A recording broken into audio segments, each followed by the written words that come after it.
You're listening to Empowering Voices, Breaking Barriers with the Men of Confidence Mentorship Program, also known as MCM, a podcast series from Rockford University. The MCM program is funded by the Associated Colleges of Illinois, and this podcast is supported by the Healing Illinois Grant, funded by the Illinois Department of Human Services in partnership with the Field Foundation of Illinois and Rockford University. This podcast series provides a platform for students to enhance their leadership and communication skills by engaging with influential leaders from across the nation. Our aim is to learn about the personal journey of our guests and hear their perspective on how we can heal racial divides.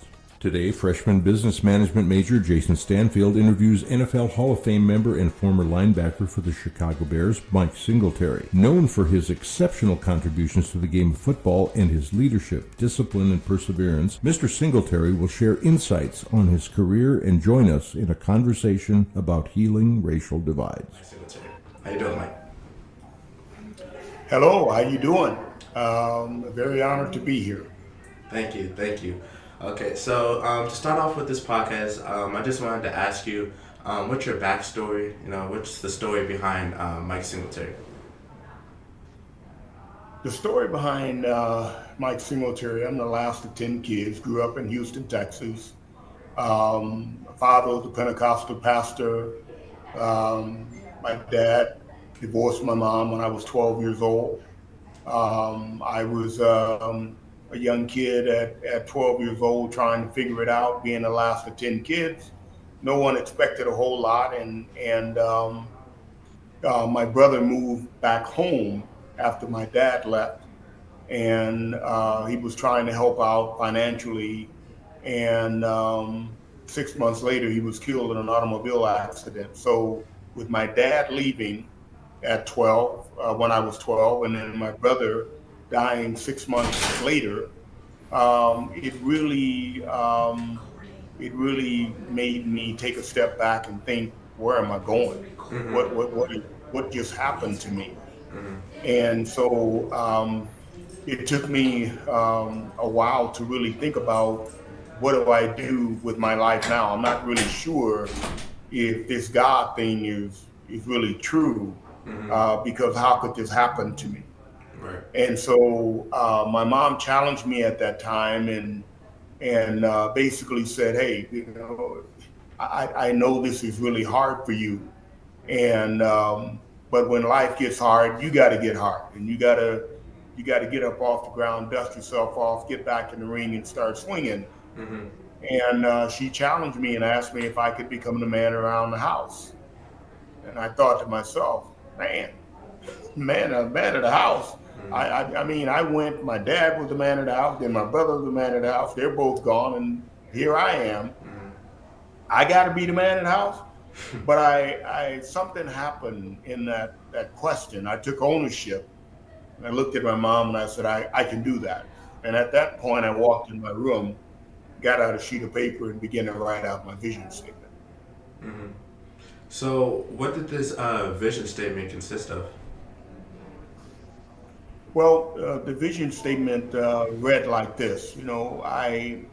I wanted to do things in life. I was listening to Norman Vincent Peale tapes, The Amazing Results of Positive Thinking, learning how to close my eyes and visualize the things that I wanted to see and be in my life. And, I thought about being a football player, but that was against our religion. We were Pentecostal. Mm-hmm. And but after my dad left, I begged my mom to let me play, and she decided to let me play. But that vision statement that I wrote out, it was find a way to get a scholarship to go to college. It was get my degree, in which I'd be the first in my family to do so, become an All-American, get drafted and go to the NFL, mm-hmm. Buy my mom a house and take care of her for the rest of her life. Mm-hmm. Become an All-Pro, go to the Super Bowl, and own my own business. Mm-hmm. At 12 years old, I wrote that out and put it on the wall. Mm-hmm. Well, obviously, we can see now that you're very successful in your vision statement. So after you retired from the game, what were your other goals outside of football? What did it accomplish? once I retired, I was going to coach right away, Mm-hmm. and but I realized that I needed to be a dad. Mm-hmm. I needed to be a father. I needed to go home, be with Mm-hmm. my kids, and allow them to understand who their dad is, and become a husband, and really begin to shape and mold the family in a way that I believe God has called us to. Mm-hmm. So realizing that that was my first, um, that was the most important thing for me to do after I retired. I spent so much time watching film and Mm-hmm. practicing, and football took a lot of my emotional energy. And so it was time for me to become a dad. Mm-hmm. When you say become an entrepreneur, is that still something that you still achieve to this day? Well, becoming an entrepreneur, it's an ongoing thing, and for me, I was a speaker, and I'm in businesses now, health wise, being able to be in businesses that has to do with brain health, Mm-hmm. heart health. Those are things that are extremely important to me, especially in the lower socioeconomic areas Mm-hmm. around the country, and doing everything I can to help bridge the gap Mm-hmm. between where we are as a country, and those people that don't really have the opportunity to get the type of care that they need, All being right. able to help them get a little bit closer to those neighborhoods, and get them the help that they need. Okay. So continue off that. So what is like a day in the life for you right now? What is a regular day? Yeah. Well, every day is different. I get up. Sometimes I'm traveling. Most of the time, a regular day is getting up and studying. You Mm-hmm. know, reading the Word of God, and returning calls, making calls, finishing out um, some part of a business that I need to finish out. Mm-hmm. Um, and those are things that on an everyday basis, that's normally what I'm doing. What do you see yourself doing in like the next 5 years and the next 10 years? How do you want to build upon what you already accomplished? I think in the next 5 to 10 years, the thing I want to do is to really help my family. Mm-hmm. It is being able to help them get financially settled, helping them pay off their homes, um, helping them raise their grandkids, being able to do whatever I can, my wife and I, as grandparents, Mm-hmm. to be able to help that next generation be stronger, because of the price that we paid, Mm-hmm. um, to help them. And to me, that's really what life is all about, and it's taking Mm-hmm. it back to that village, where it really does take a village to raise a kid. And we want to make sure that we help solidify our family and the next generation, Mm-hmm. making sure that God is at the center of it, Mm-hmm. and some of the things that we want to do in order to continue to propel the family forward. Hearing from what you said, you are a credible man of faith. So, did you always take a faith into consideration in everything that you did in your life? Faith has always been the cornerstone Mm-hmm. of everything I've done. Mm-hmm. Um, Without faith, I'd be lost.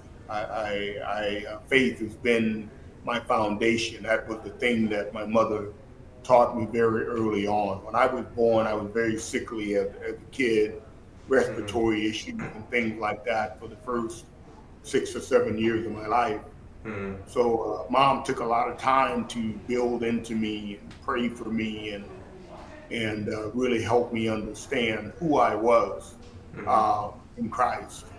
And so every move that I make, every decision that I make, faith has a huge role in those decisions. So I hear you talk. Mention your mother a lot. Was she like one of the biggest mentors for you? Absolutely. My mother and I were very close. Mom, when I was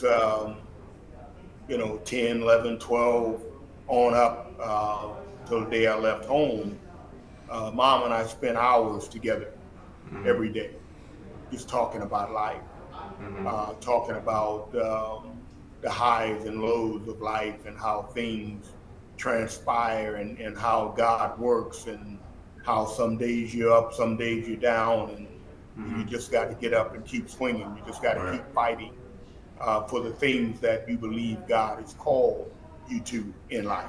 Mm-hmm. Was it hard for you once you like moved on to college into the NFL to be like separated from that close relationship? Absolutely. It was very difficult. When I first got to college, I wanted to leave many times. Um, but a great thing happened. God was so faithful. He led me to my wife in Mm-hmm. college.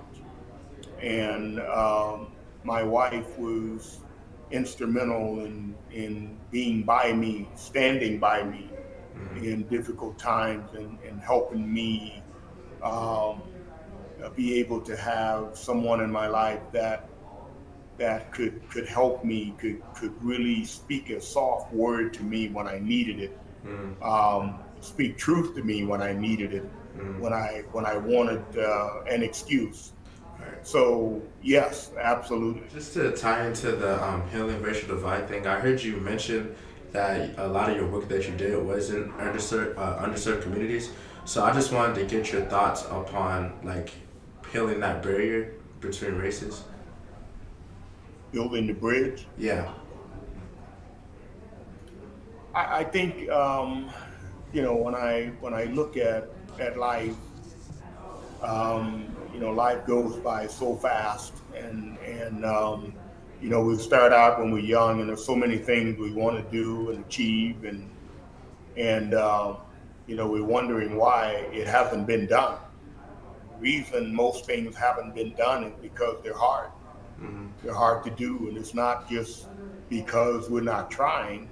I believe there's spiritual forces out there that makes it hard, Mm-hmm. and we're not smart enough sometimes to see it, Mm-hmm. and we keep fighting against ourselves and not really understanding the power of prayer, not really understanding the power of working together, not really getting to that. And so for me, it is just continuing to pray and listen and work Mm-hmm. at the same time. I feel like Nehemiah building a wall.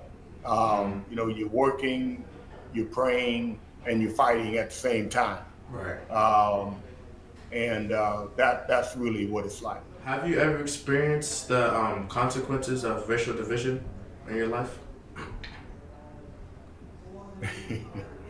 Yes, I have. There's no way that you can be a person of color Mm-hmm. and not experience that. Um, it's just a part of life. But I think that the thing that we have to understand is we can't ever let racial issues take us to a place of division. We have to understand that there are spiritual forces that are at work to keep us apart. And if we don't know God, if we don't know the word, if we don't know the truth, and if we don't have love as our guide, and if we don't have faith, we have no chance. Right. Um, life will always be an ongoing battle whether we're fighting against someone else or we're fighting against ourselves.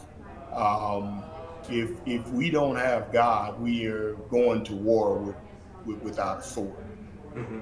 So, based off of your past, do you think the lesson that you learned early in your childhood helped you shape the man that you are today? Absolutely.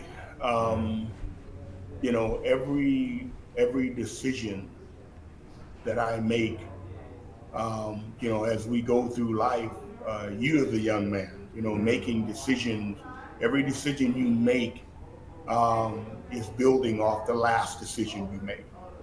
And so you got to string a number of good decisions together, and that's the way you make better decisions as life goes on.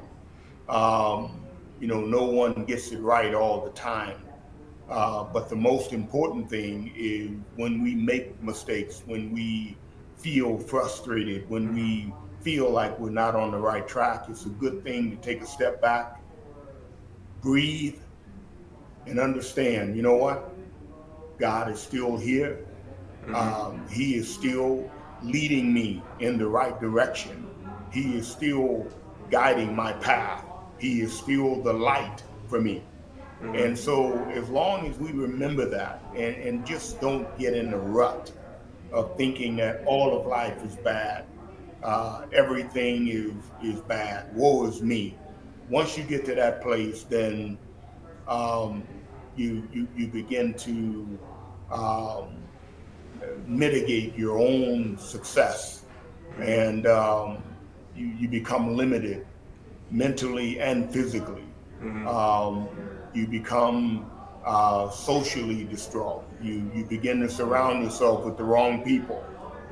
You begin to talk to yourself the wrong way. And so it's important the minute you realize, the second you realize that there's something that's not right, there's something that doesn't feel good, you need to stop, get it right away, and continue to move forward, get back on track. So when you talk about get back on track, I know there's had to been times in your life where you felt like, I don't know if I could do this. Like, what was like your main thing that you always kept repeating to yourself that made you keep going? That made you to keep pursuing, keep working. Well, the verse says all things work together for good for those who love God and are called according to his purpose. There are things that does not make sense at times in life. And I'm thinking, how in the heck did this happen? How do I get out of this? How think do and I remember, you know what? God allows bad things to happen. And everything that does happen is it's up to me to take a step back and say, Lord, I don't understand it. This doesn't make sense to me. But I know that somehow, some way down the road, this is going to be a benefit to me. So thank you.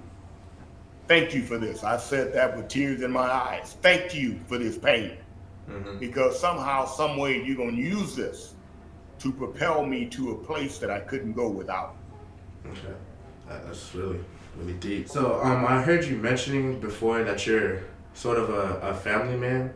So how do you like iterate what you know, like your wisdom? How do you iterate it to the generations that you've started, that you built?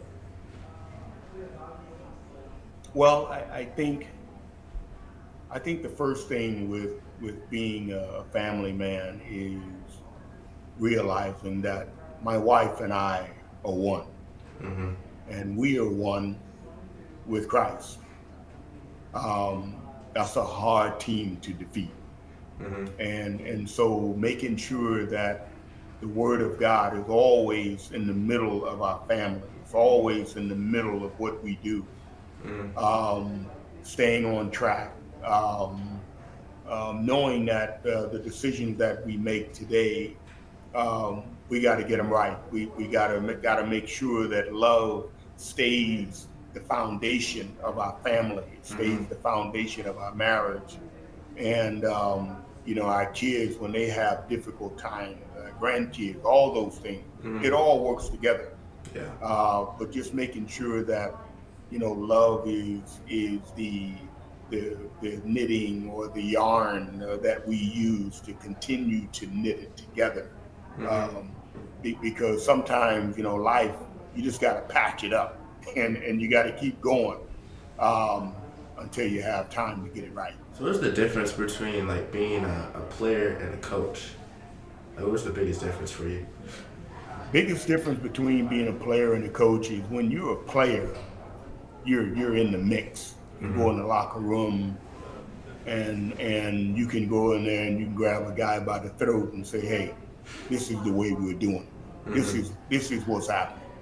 We're not doing that, we're doing this. When you're a coach, you can't go in the locker room. They don't trust you like that. When you're the coach, you gotta depend on great leaders. You gotta now develop leaders. I didn't realize what a gift leadership is until I became a head coach. You need leaders on that team if you're gonna win. So just hearing from what you're saying, like you just sound like a incredible like leader and leader of people. Like how did that happen for you? Well, I've had some incredible leaders in my life. Starting with a man that I did not like growing up, and that was my dad. Did not like my dad. Did not like the way he treated our family. Did not like the way he treated mom. But sometimes in life you see something and you think because you see it, you know it.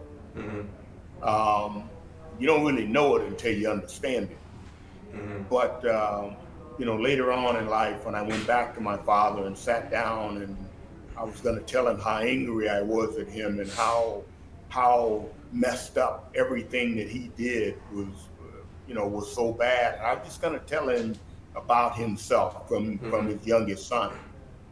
And as I began to talk to him, I began to understand, even though he was maybe 70, 72, 73 at the time, he was still a 13-year-old boy that got kicked out of his own home because his mom was getting beat by his dad, and he stopped that fight. Dad put him out. And he's 13 years old, met my mom at 15, they got married at 16, and the next thing you know, you got 10 kids. He didn't have a chance. He had no tools. How in the world was he gonna raise and take care of a family when he had no idea of what a family looks like?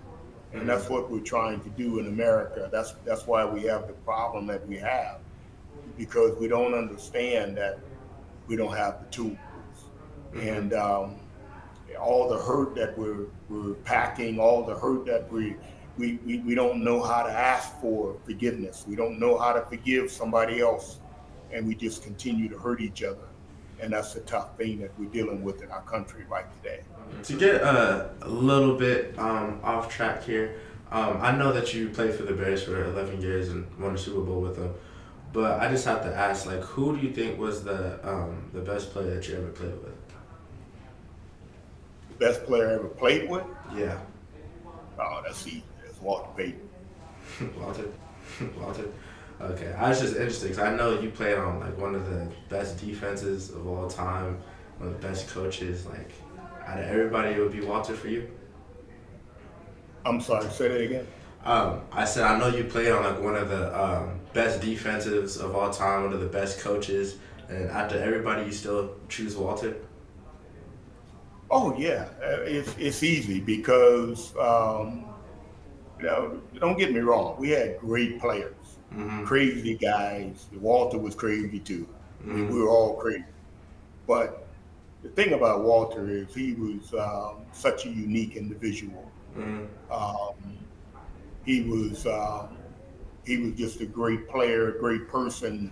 Biggest thing I learned about Walter was how to treat people, how to treat fans.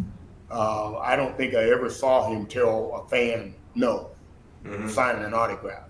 And he used to get me fired up. I have to leave and go somewhere, and he's still out there signing the line long. Boss, we gotta go, man. And he's still out there signing autographs. I'm like, what the heck is he doing? I understood later on, he made that kid feel special. He made that parent feel special, and that's what made him special. So how was it like?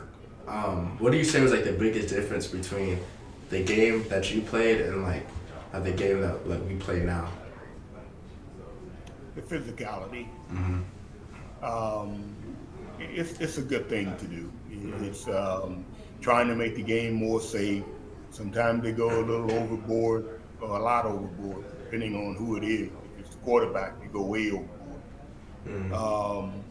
But other than that, the game is the game. It has evolved, but they're trying to do what they can to make it safer. They just need to do a better job of being consistent. When you did play in the NFL, what was like your schedule, like your day-to-day in the off season and also during the season? During the season, I was totally focused. I spent a lot of time with Buddy Ryan.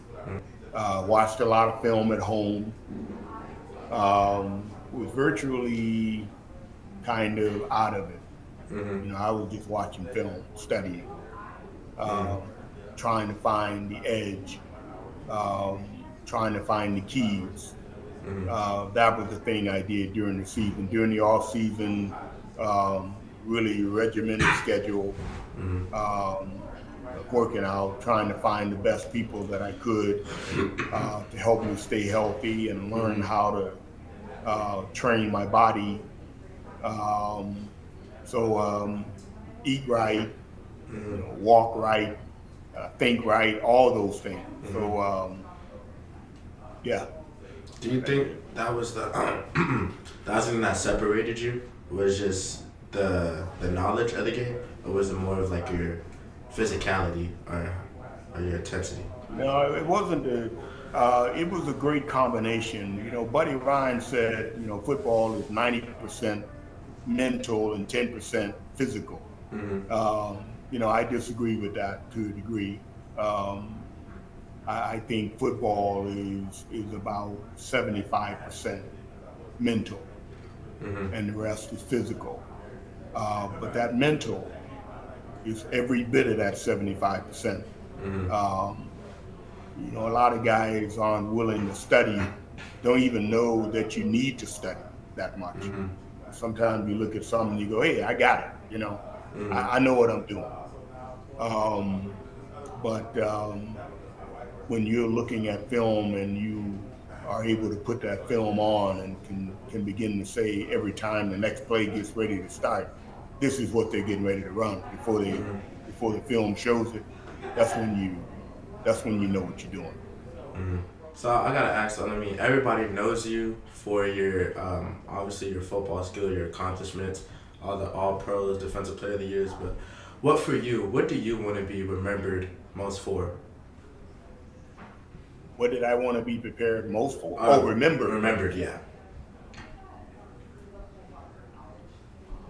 I think I want to be remembered most for playing a very difficult, tough, nasty position. One of the nastiest positions on the football field as a middle linebacker. But he did it with love. When I hit people, I loved them at the same time. I wanted to give them my best. I wanted my teammates to get my best. And I want to be remembered for always giving everything he had on every play. And that's what I want my kids to remember about me, my wife. I'm always going to give you my absolute best, nothing less than that. It was an honor to get to talk to you and understand your wisdom, and we'll catch you on the next one. Thank you. Thank you for joining us on Empowering Voices, Breaking Barriers with MCM. We appreciate you tuning in. Remember to follow us on social media for updates and future episodes. We'd also love to hear your thoughts on today's discussion. Share your insights because your voice matters, and we're committed to building a community where everyone feels empowered.